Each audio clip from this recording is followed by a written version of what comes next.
I don't know when I will see the barber.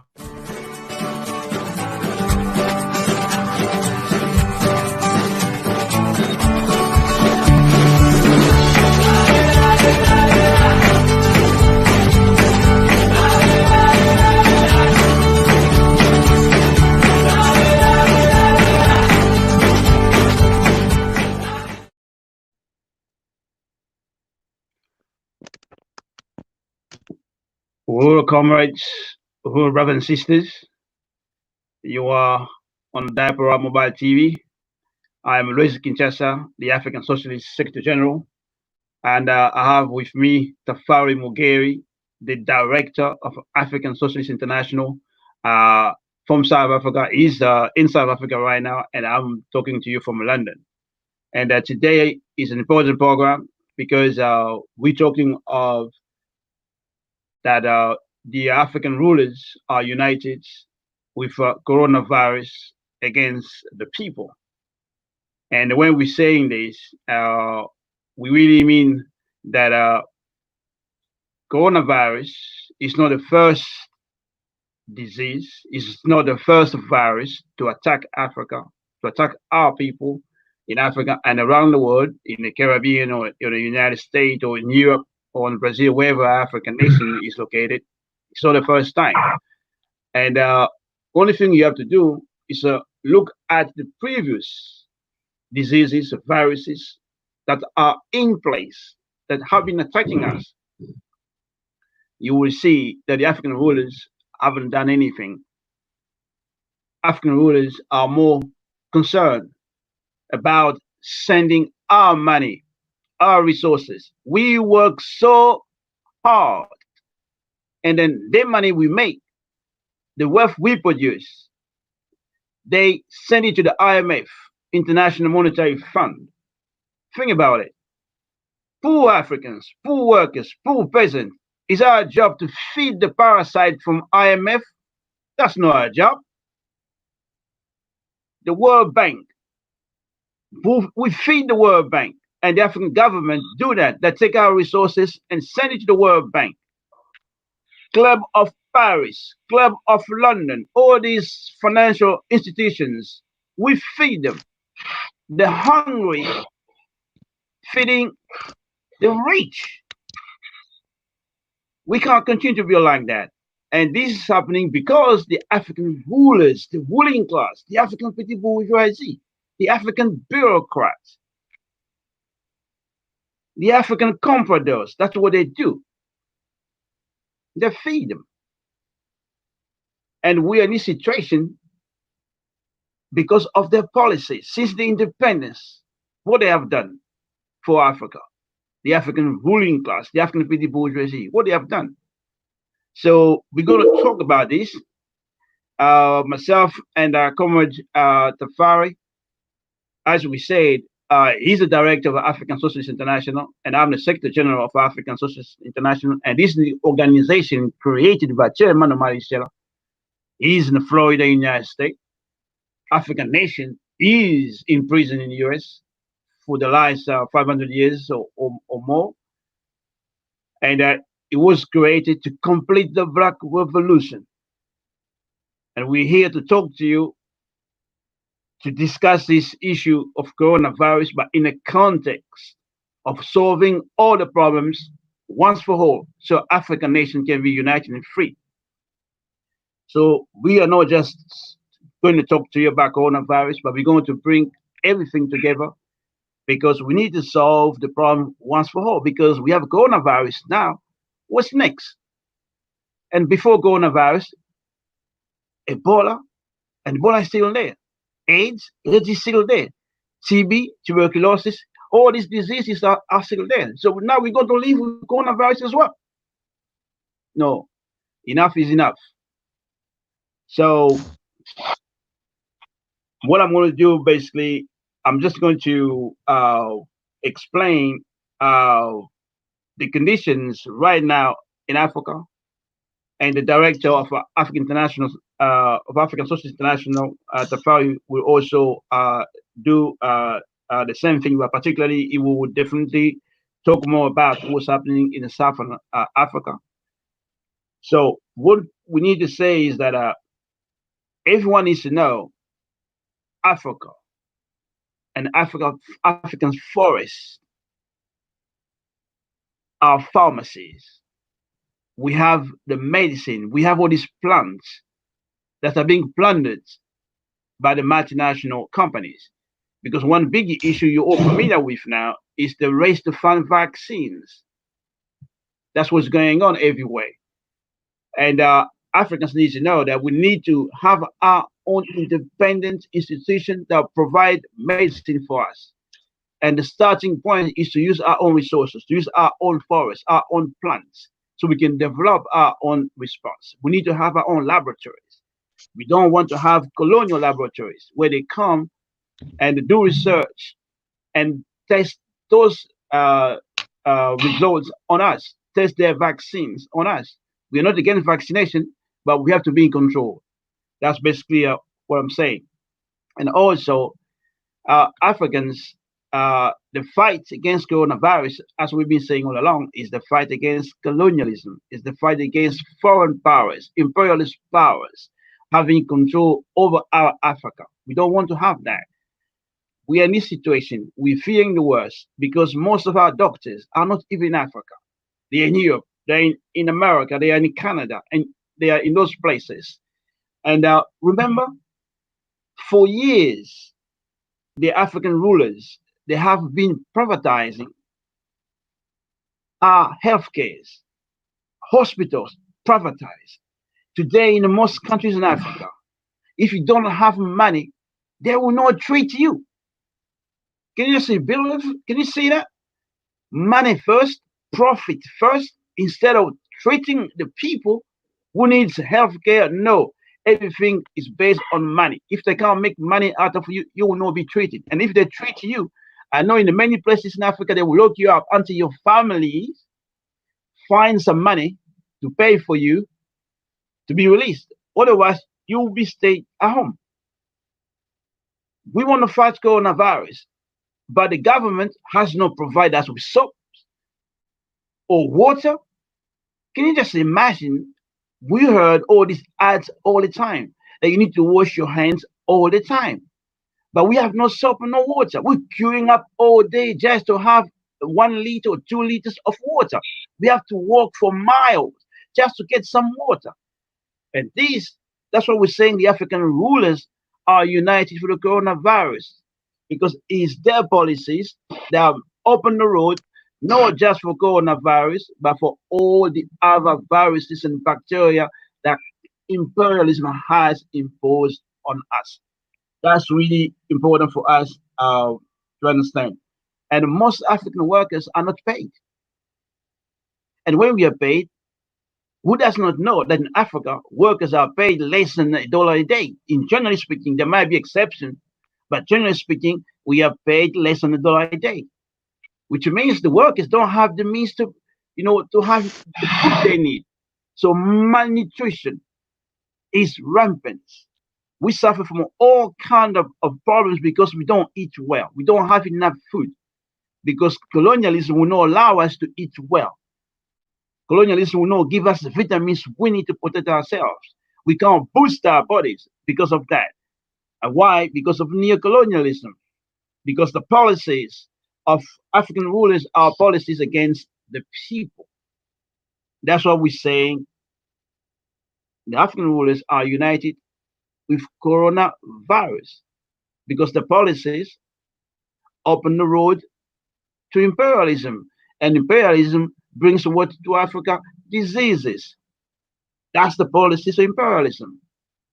And that's why we oppose imperialism, but also oppose the African petty bourgeoisie response. Their response will never put the people in the center. Hospitals have no equipment. Can you just imagine that?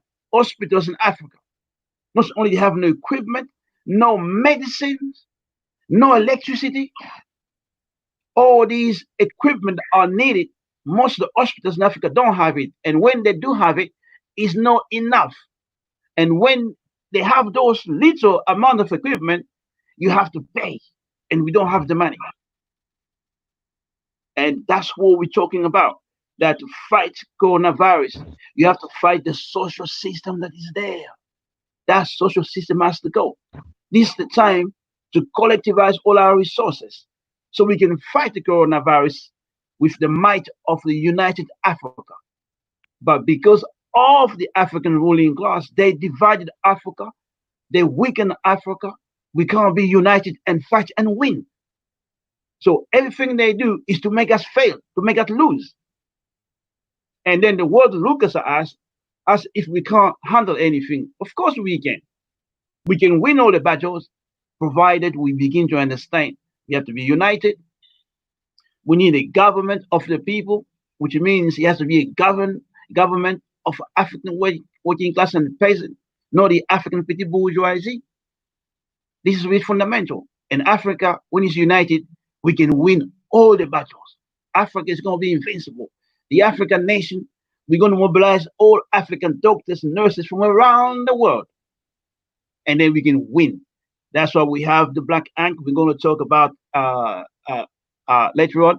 I just wanted to stop here for the moment, and I want to bring Comrade Tafari Mugeri, the director of the African Socialist International, based in South Africa, to come on the mic now. Uhuru Tafari. Uhuru to everyone. I'd like to express my appreciation for you comrades having me on the show today. I'm actually a fan of the Africa Mobile Diaspora TV. And then I just want to really unite with everything that you said, SG Lwezi, especially for the fact that African people right now here in Africa and everywhere else, we are colonized. That's the first thing we need to acknowledge about the state of African people. And one of the reasons we are unable to respond to certain things is because of our colonial condition, And then the form of colonialism that we experience today is the colonialism in black skin. It means white power in black skin, which is neocolonialism, right? And then these neocolonialists, they maintain the same exploitative relationships that we have always had with our colonizers, the Europeans and whatever. So Africa today does not have a viable economy, and then you cannot adequately respond to any epidemic or pandemic if you don't have a viable economy, because everything is economics. Even politics in the Uhuru movement, we have defined politics as concentrated economics. So you cannot respond to anything. When you talk about people needing sanitizers or needing face masks and things like that, those things have to be produced. They have to be purchased. If they have to be purchased, the material has to come from somewhere. And then if you don't have an economy or a viable economy, you won't be able to respond adequately. So there is no African economy in Africa right now. So some people may assume that, well, there's just too much complaining, and while these neocolonialists are doing their best as best as they can. But then we have to ask the question of what is the state of African people right now? There's no African economy in Africa. What we have is a colonial economy. So right here in South Africa, for example, there's a question of what are people going to eat after the lockdown has been imposed on the people. There's a question of food, right? So if Africa was not colonized, if we had access to our resources, access to the food, access to everything that we produce through our own labor, then social distancing, even staying at home or things like that would not be trouble for anyone, right? But right now, in order for them to enforce that on the people, they have to militarize the agents in our communities. We have soldiers deployed into the townships. We have the police armed, even more deployment of police into the communities, because that's the only way people are going to be contained or to be kept in their houses. Why? Because they cannot reason to people. So we have to ask the question of why can't the governments just talk to people and say, there's the coronavirus. It's a threat to everyone's health. So let's do this together as the people. Even if they say that people do want to comply to to the regulations and whatever.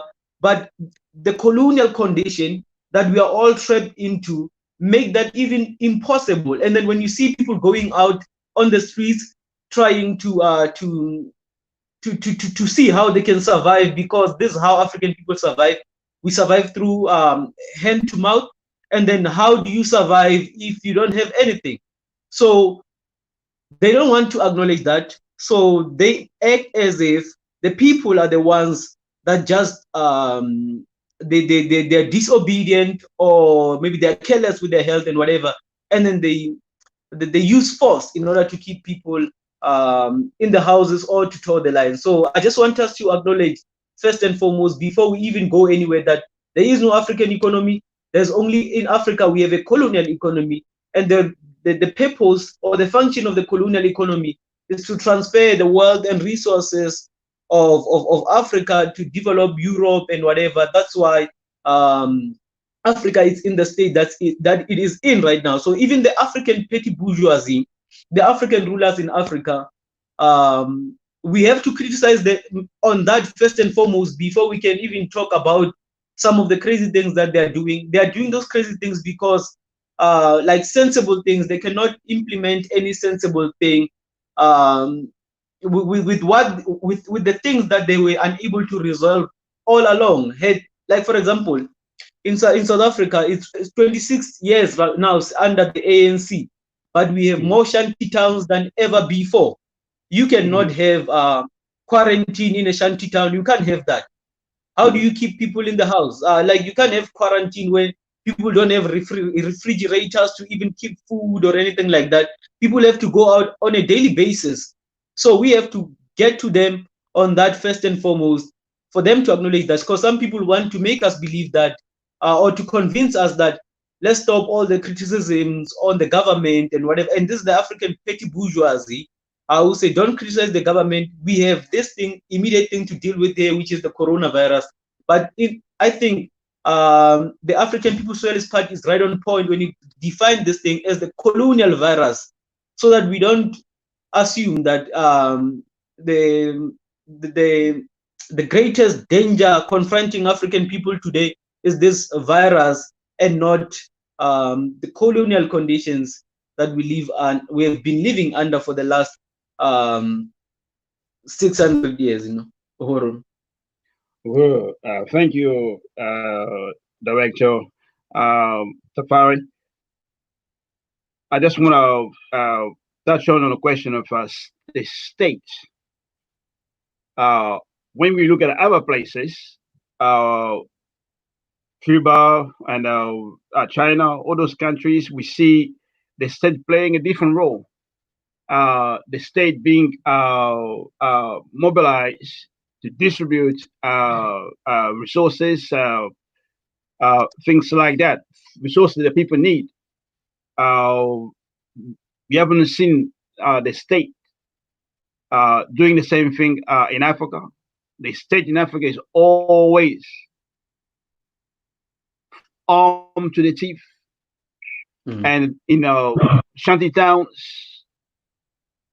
I know in a few places they opened a fire, they kill people because people didn't wear the masks.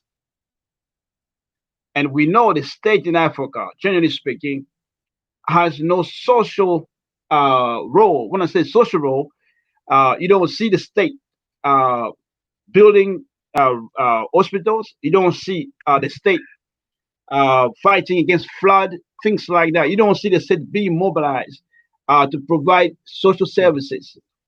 In fact, the state in Africa has been reduced to what the state really is in the colonies. A force to maintain colonization, a force to maintain colonized in their place, a force of oppression. He has no social responsibility whatsoever. When you look at Africa, in fact, in most places in Africa, the army, the soldiers refer to the people as civilians, and they say civilian is the enemy. They don't say imperialism is the enemy. They don't say the ruling class is the enemy. They say civilian. By that they mean the workers, the peasants, ordinary people.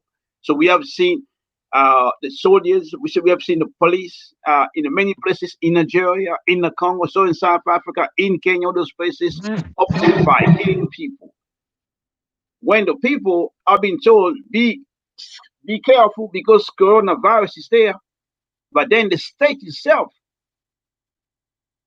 is armed to mm, protect the real coronavirus inside the community, the African petty bourgeoisie, mm, because it's the African petty bourgeoisie that carries out the oppression of the people on a day-to-day basis. Is the state, the neo-colonial state in Africa that's engaged in a war against the people. You will imagine, because of the situation we are in today, there will be mobilization of the armies in Africa to distribute soap and things like that, to distribute masks. mm, No, we don't see that. Only thing you see is soldiers mm, ready to kill in the community. There are plenty of images I've seen throughout. I've seen images from Nigeria, Congo, I've seen South Africa, and other places. Uganda, we've seen all that. And that's why where we are, we need to mobilize the people. The people need to understand that what is preventing us from having access to those food, having access to these good hospitals. For example, if you go to Congo, there is a place called Gombe. Gombe is the richest part of the capital. That's where the colonizers, the white people used to live. But it's where now the African ruling class lives. It's been cordoned off. You can't get into it unless you have some kind of mm, pass, just as it used to be under direct white colonialism. And we are told that's what we fought for, to remove those passes. But today, you cannot go to the Gombe area, Gombe district, if you don't have a pass. It's cordoned off, military ready to shoot mm, when the people have no soul, when the people have nothing. And mm, you have millions of us living in what they call refugee camps. Can you just imagine? First, you cannot implement social distancing in refugee camps. mm, What you have in refugee camps is the army, is the police, making sure people don't leave those refugee camps where the rate of infant mortality is the highest in Africa. In any country in Africa, if they have refugee camps, this way the mother mortality is going to be the highest, infant mortality is going to be the highest, the incidence of cholera, measles, you name it, everything is going to be the highest in the refugee camps. They are open prisons or concentration camps, and there are over 10 million Africans like that throughout Africa. They are in Somalia, they are in Kenya, they are in Congo, they are in Zambia. We are everywhere. You don't hear anybody talking about that. The African petty bourgeoisie will not do anything for them. They're just disposable. They don't care about the people. Every time you see them on the TV, it's a PR, it's a public relations to pretend they're doing something. Generally speaking, that's the reality today in many places in Africa. So refugee camps in Africa, they are just concentration camps. And don't talk about Medecin Sans Frontiere and World Health Organization or Red Cross. You don't see them in France. You don't see them in the United States. Why would you see them in Africa? These are colonized mm, institutions. So when they go there, they don't go there to solve the problems. They have a plan, a program to carry out, to maintain status quo. And they collect data. They facilitate the testing of medicine. As you know, Africa is the center for fake medicine. Africa is the center for testing of vaccination and the testing also for medicine that are not yet validated in oppressors countries. That's where they are tested in Africa. People most of the time don't even know where those medicines are coming from and why they're giving them those uh, fake medicine. That's what Africans need to know. So the struggle against coronavirus is a struggle against neocolonialism. It's a struggle to have mm, the correct leadership, the revolutionary leadership, a leadership that's fighting for black power. That's what we do say in a African People's Socialist Party, we do say black power is the cure. It means that we will give ourselves the means, the capacity to mobilize everything we have inside the African nation and build hospitals, build roads, build clinics, build make tap water available, put electricity everywhere, electrify the whole of Africa. Because for us to be treated properly, Africa has to be modernized, has to be a modern country, a modern continent. If not, Mm. everything's backwards, everything's difficult, everything's problematic, everything is a crisis. So neocolonialism means that everything's a crisis, a problematic for the people. So you can't expect them to solve anything for us. They can't. As I say, it's PR. They're thinking about next elections. That's what they're thinking about, and things like that. And that's why it's so important that we understand it's not just about explaining what's going on, but Africans have to join this organization. They have to join this struggle. When we say we want to have our own solution, we talk about Black Ink. We talk about the People's War. You have to go on the website, UpDep website. When I say UpDep, All African People Development Empowerment Program, aapdep.org. You have to go and find out what you need to do, how you need to organize in the community so we can begin with the people, develop our own capacity, regardless of what the government does, so we can solve the problems. We can't rely on the government. But what we can do, organize, get some strength, and then force the government to do things they can't do by themselves until they feel the pressure of the people. That's the only way they're going to move. And that's really important for us.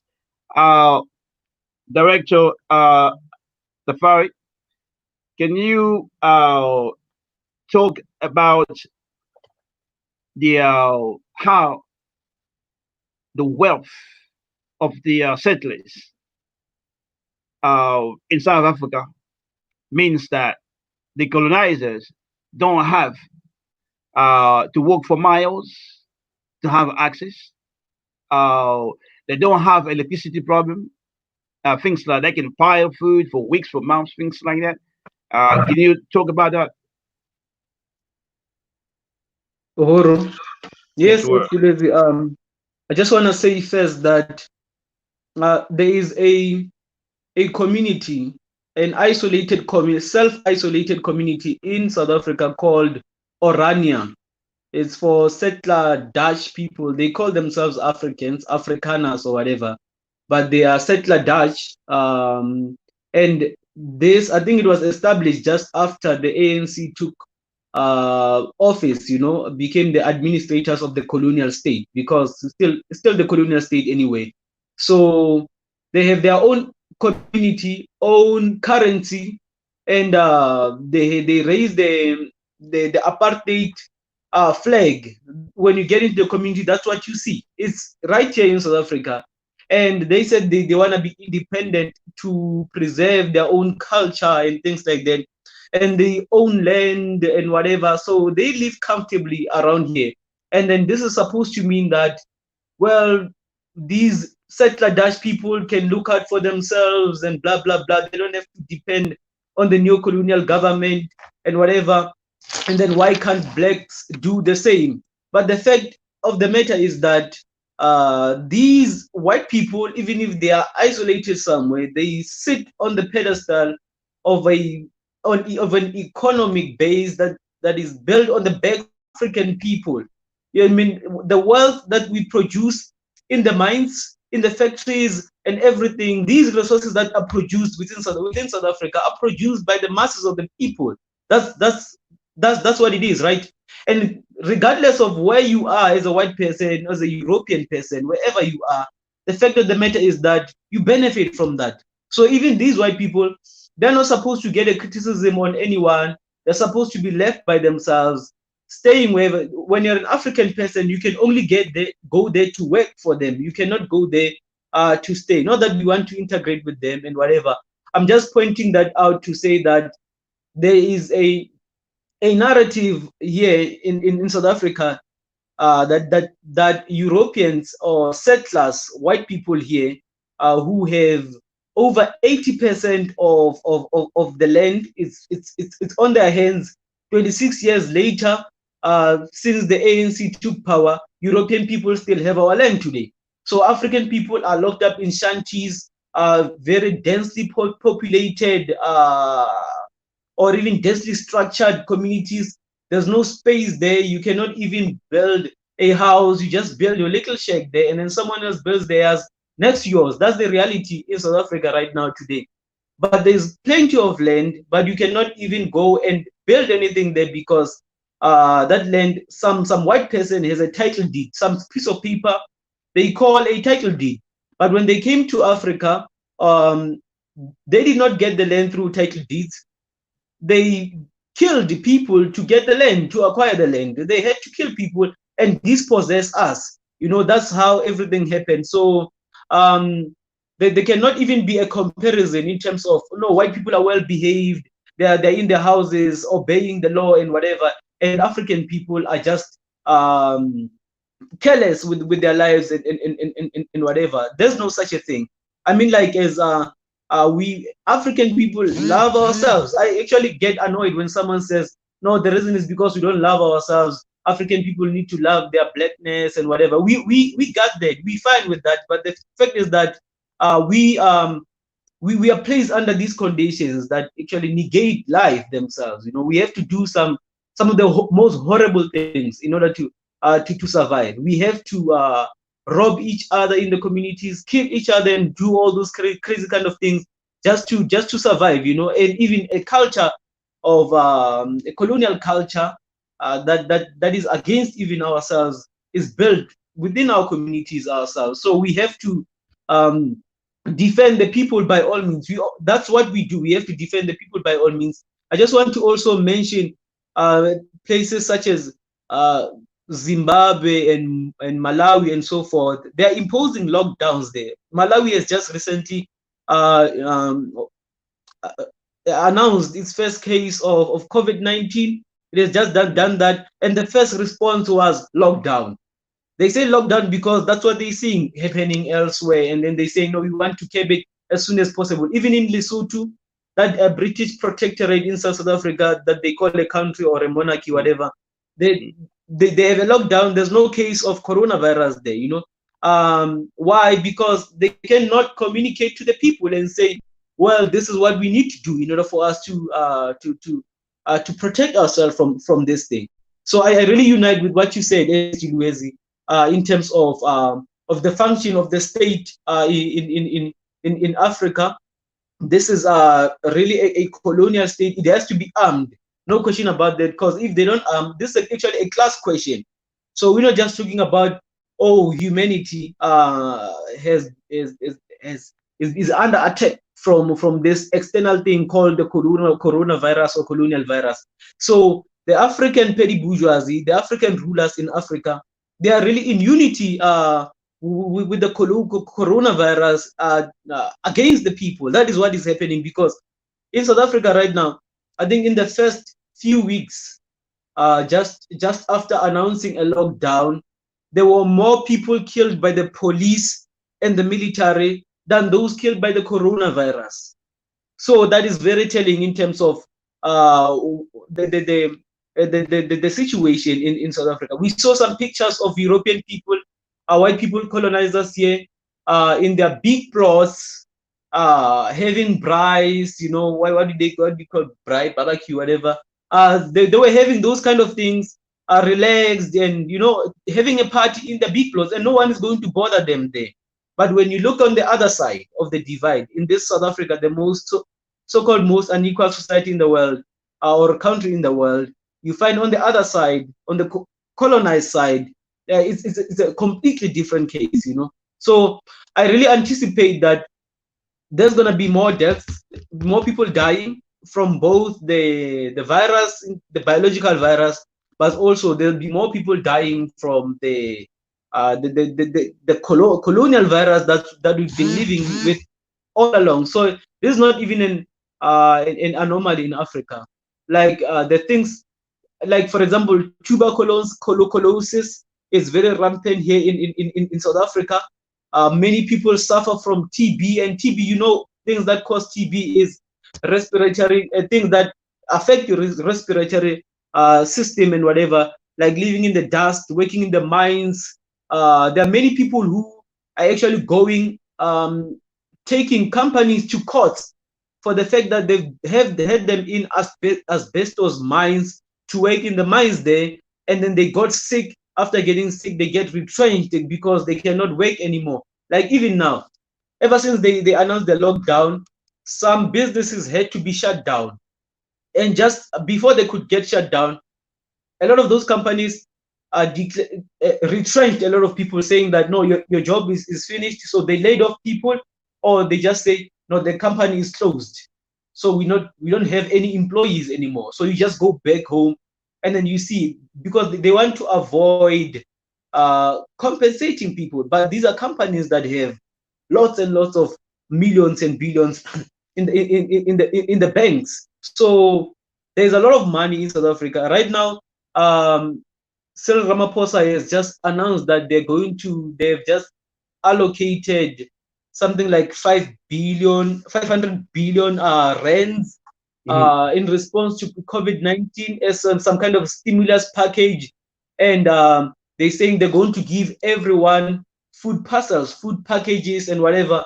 And the people who are going to be responsible for distributing this food is ANC members in the wards, in the local municipalities. And they're very, very, very corrupt. There's a culture of corruption amongst the African petty bourgeoisie. It's in their DNA as a sellout class, So people are already complaining that we're not receiving this food. We know even if they received the food, it was not going to be enough anyway. So the ones in parliament, knowing already that whatever they've allocated is not going to be enough for the people, they will blame the ones who are on the ground, their own comrades, and say that whoever is corrupt or is handling this thing in a corrupt manner, they're going to face the law and things like that. So we have to blame the local ones, the small guys there in the townships, and then forget about Ramaphosa. Oh, Ramaphosa has just allocated this 5 billion rands. He's done. He's the good guy. And then we have to blame his comrades on the ground. So I think we have to be very careful of that. It is not just the guys that are in the municipalities, those who are giving the food to their friends and things like that, but it is also the government itself, because they know where the food is needed, but they still want people to go and apply to get the food and whatever.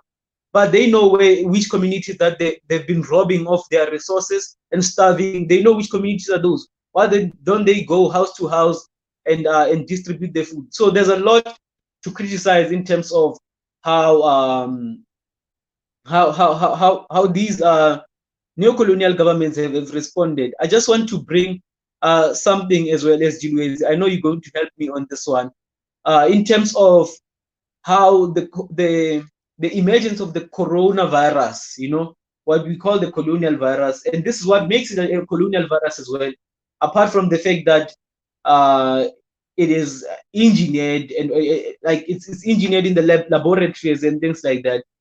Another fact is that this is very convenient for them. Like, in Lesotho, the president there, he was almost ousted, just before this whole thing happened. Even in Malawi, we hear of the same thing. So all these, the crisis that these petty bourgeoisies were confronted with, people rejecting them or challenging them or criticizing them and everything, is no longer on discussion anymore. So it's very convenient for them, this whole thing. So they can further entrench themselves in society as people who have to be looked up to in terms of solutions, or they have to, all the atrocities they have committed have to be forgotten, and we have to focus on this evil that affects everyone, both rich and poor, black and white and blah, blah, blah.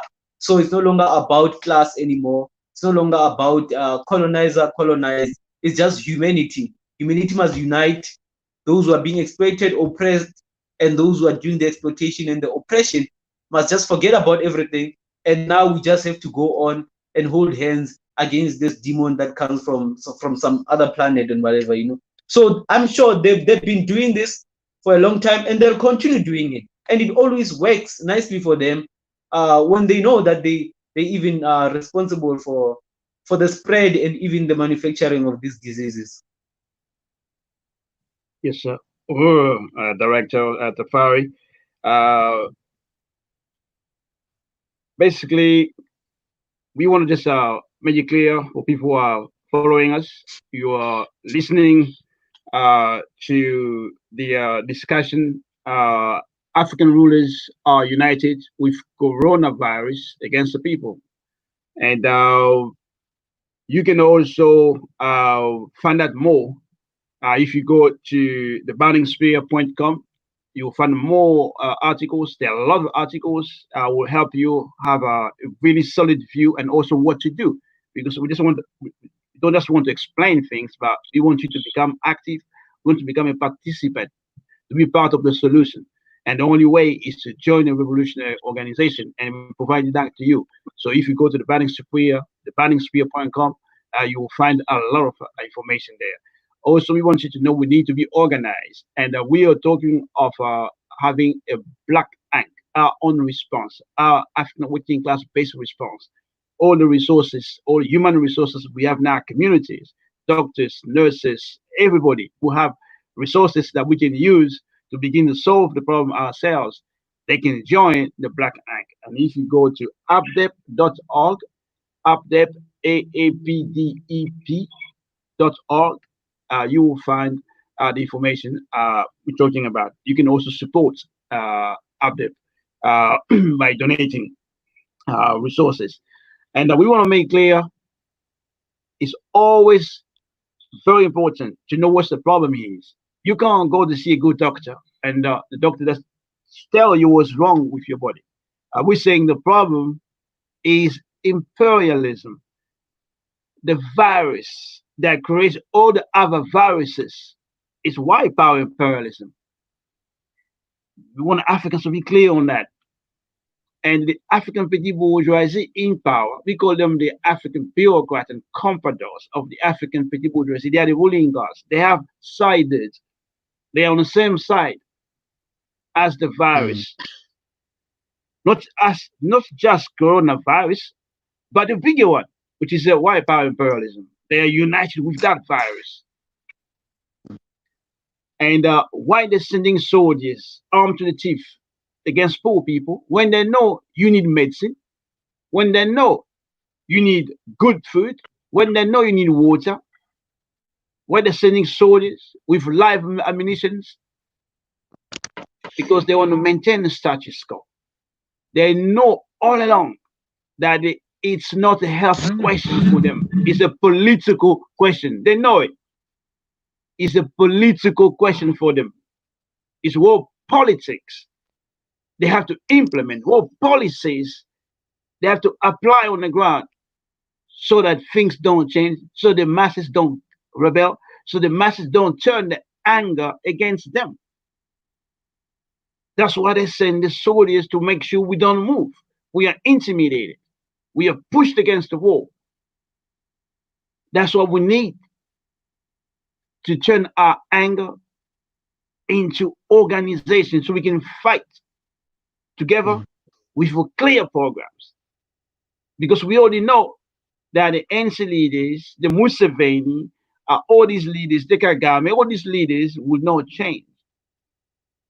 How do you know they will not change? How do we know that? I'll just read some statistics to you that will tell you basically uh, that you cannot have faith on the African petit bourgeoisie government.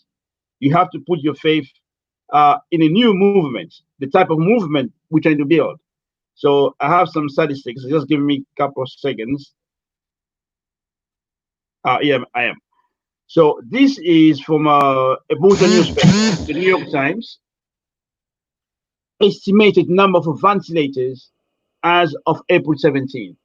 You heard, on the news that most of the countries, like in France or England, all these places, the United States, Uh, they're struggling to have enough ventilators and things like that. Now, in Africa Can is you please worse check because Africa is the colony, and the colony is not a place where where it's you supposed to build be to develop. A on and colony, just press Hanyan, not a copy. colony is a place where you loot, where you take the resources, where you take the capital to build the colonizers' society. Yeah, it's okay. So you have five ventilators for 20 million people. That's in the Congo. In Mali, you have three ventilators for 6 million people. I'm running off the figures here. Madagascar, you have six ventilators. But I have to say, the Madagascar, they have no death yet because they're using some plants developed by African scientists, and they're confident that they can overcome the coronavirus by having strong prevention based on a medicinal a plant. So Central African Republic, three ventilators, just under 2 million people. Burkina Faso, 11 ventilators for 1,800,000 people. Nigeria, just 169 ventilators for 1,200,000 people. So the figures are more or less similar. Not enough ventilators. So the situation gets worse. The African petty bourgeoisie will not have the means to cope. That's basically what those figures are telling us. And we also want to be clear that we do not want the army, the soldiers in our neighborhood, in our communities. We don't want the soldiers. If there is a security issue, the people have to be organized to deal with security ourselves. What we want in our neighborhoods, in the shanty town, oh, in fact, we don't want to even want to live in shanty town. But what we want urgently, we want food, we want clean water, we want soap, we want nutrition. That's what we need right now. We don't need soldiers with the bullets. In fact, if soldiers need to use the bullet, they have to use the bullet against the viruses. And we know who the viruses are. The African petty bourgeoisie compradors and bureaucrats. They are the black viruses. They are there to protect the interests of the white power viruses. So the soldiers, they are in the wrong place and they shooting at the wrong target all along. That's why everybody needs political education, including the soldiers. They need the right political education. They need black power education so they can use their rifles at the right against the right target. Because the war is the war against white power in a blackface. The war is not against the people. That's really important for people to understand. Uh, we also want to really just remind you this program we're doing is calling on you to join. You are not a spectator. You are part of the solution. And you can only be a part of the solution if you join the movement, if you become part of the Black Act, or you support Black Act, or you support some of the institutions. You will find out when you go to badingspear.com. That's where we are. And if you're a scientist, if you're a nurse, we know many Africans, nurses and doctors, are dying because they are in the front line. We are always in the front line. We didn't wait for the crisis to be in the front line. When you're colonized, it means you are in front line. And when you're Mm. nurse, you're bus driver, you're in the front line. Here in London, colonized bus drivers have died in disproportionate way, more, far more way, three times more than the white bus drivers. That's the same for the nurses and the doctors. But every time they call us minority. But when it comes to death, we are the majority. Why? That's colonialism in action. That's what we're saying all along. Colonialism is a real virus. White power is the real virus. And we need black power. That's the cure. That's where we are. So we are basically discussing the the issue of the African rulers in unity with coronavirus against the people. That's really important.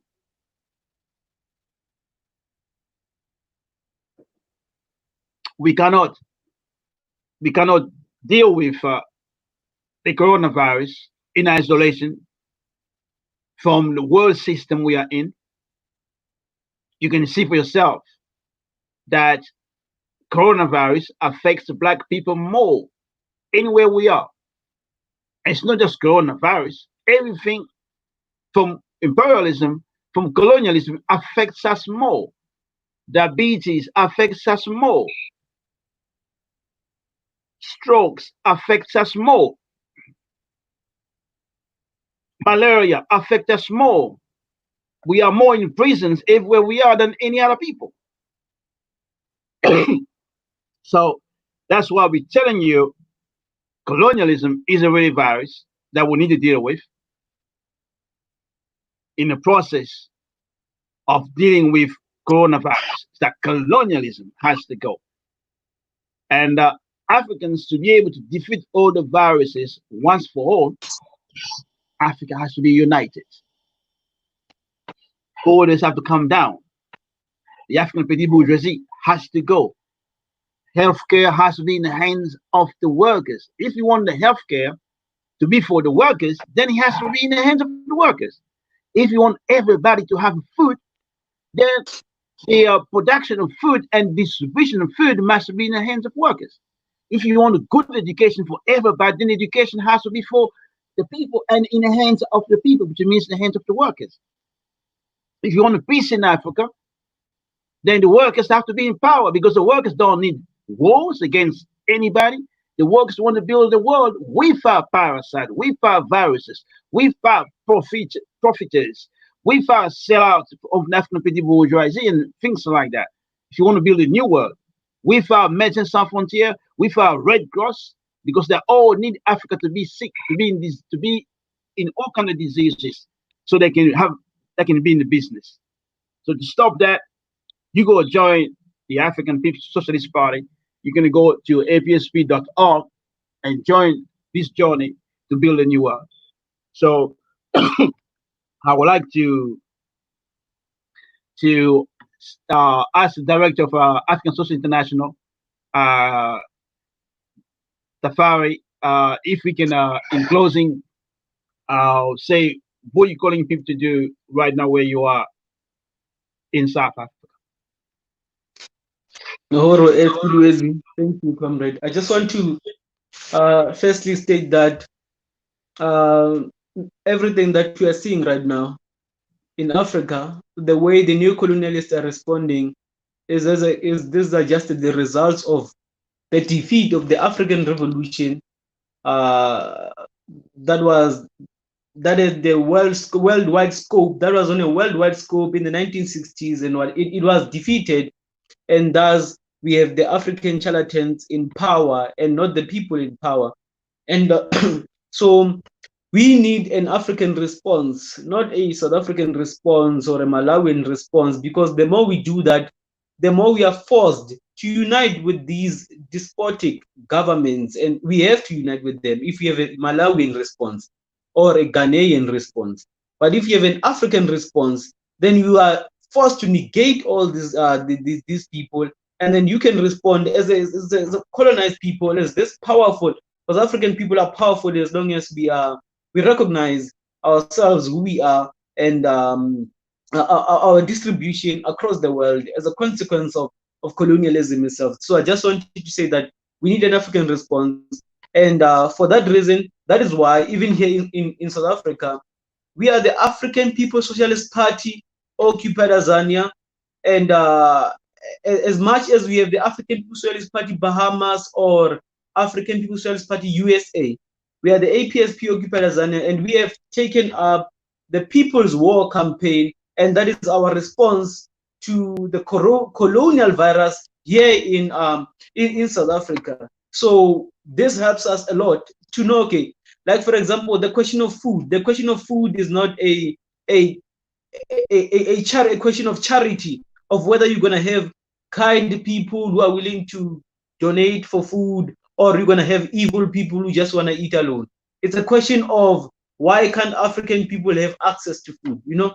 So we're going to have to raise the land question in Africa, in South Africa here, and that's what part of our political work.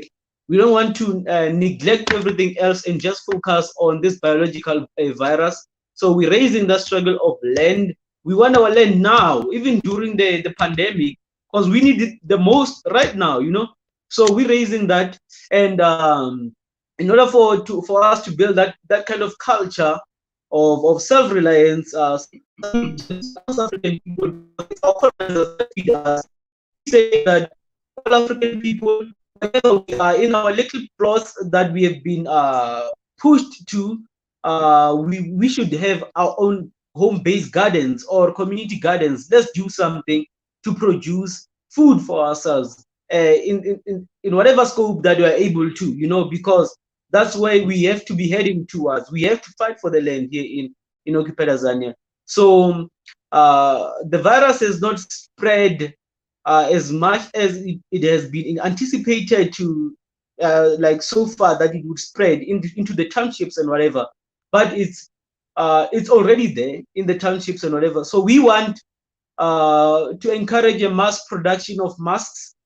A couple of people who produce clothes and who are good in sewing that we have engaged with, and they will be producing masks, because we want African people to, like, let's use this opportunity for us to know that, to have even show each other that we can produce for ourselves, because African people have been doing this behind doors. We know African people who design, African workers who design clothes, they produce nice attires and whatever, but nobody supports them. The government doesn't support them. They go on to buy Gucci or Louis Vuitton and whatever. They don't buy from these Africans who are in the township struggling to prove themselves, you know. So we want to, this is the time, let us do that, and recognize that African people in South Africa don't have a government, let alone a country. We don't have a country, we don't have a government, but we are in the process of constructing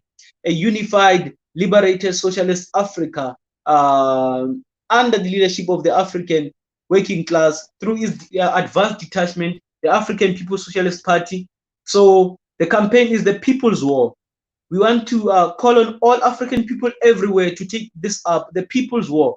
Follow the All African People's Development and Empowerment Project here on Facebook, and or on its website, developmentforafrica.org. This is what we must be taking up. The whole African nation must take this up. The blank ankh is our response, and it's not an imperialist response. You know, when the imperialists respond, they give you with one hand and take more with another hand. So we have to do everything ourselves, because we are all we've got in the final analysis. You know, there's no African revolution that's gonna come through some benevolent efforts from some Bill Gates who have been draining Africa all these years. He cannot suddenly care for African people. If he cared for African people, then he would pay reparations and give all that belongs to the people. So that's where we are. The question is the question of, can we look out for each other? Can we defend Africa? Can African people take the bold stance to say defend Africa? Can we do that? Because if we can't do that, then we just end up being a charity case forever, and that will be the doom of African people. Can you say how you can be contacted? Oh yes, it's Julius. You can, if you're on Facebook, if you want to join the African People's Socialist Party in South Africa, which is growing, by the way, and we want to be there in every province, you can do something. Go to the Facebook page, African People's Socialist Party Occupied Tanzania, African People's Socialist Party Occupied Tanzania, or you can email us at uhuruazania123@gmail.com. It's uhuruazania123@gmail.com, or you can phone us on 079 457 4309. You can get us there, call us, send us an SMS, or you can also get me on here on Facebook. I'm Tafari Mugere. Just get me on Facebook, inbox me, and then we'll get you into the work. Every African person, even professionals, doctors, nurses, lawyers, people who go to universities and get these qualifications, you have to understand the fact that the world economy rests on the backs of the African working class. All the resources that make it even possible for you to acquire a qualification come from the labor of those people. And you have to do as Robert Subuka said when he said that education for us means service to Africa. Education for us must mean service to Africa. That has to be the motto. Uhuru. Whoa, Director Tafai Mugeri, that's really well said. Uh, I can just add that if you are in London, of course, you can join us. You can call us on 077 2306 7486. 077 2306 7486. And you can also write to us, or if you write to Race Kinshasa Facebook, definitely we come back to you. So this is the end of our show, our program. We just want to say thank you to all our viewers. Thank you to the technicians of the Diaspora Mobile TV network. And the struggle definitely is calling on you.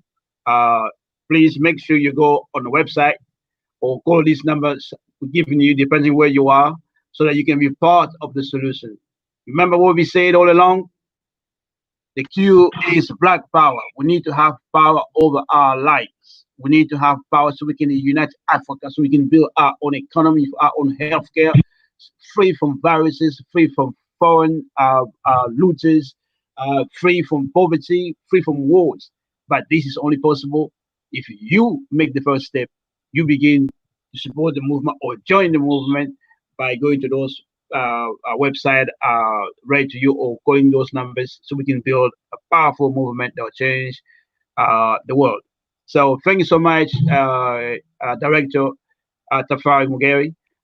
Thank you all the viewers. We will see you not next week, the week after, and then we can have another program. Thank you so much. Uhuru, everybody. Uhuru.